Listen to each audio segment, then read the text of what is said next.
Hi, welcome back. Dave Lawson with another feature spotlight video.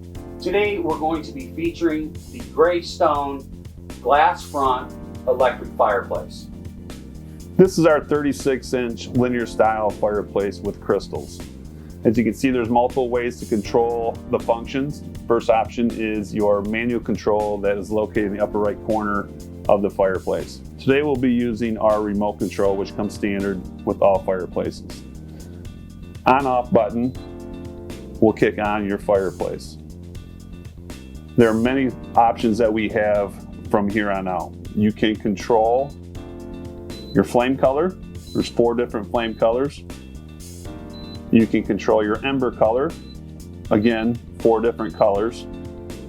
There's a heat function, low and high. The high is the industry max of 5,200 BTU.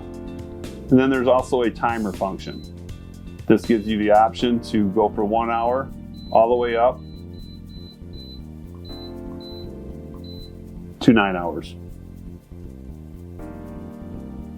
It is a zero clearance fireplace for safety purposes. If you do have any issue with the fireplace, please refer to the owner's manual. There's a troubleshooting guide. If you do get an error code, please contact our customer service at 574-971-4491.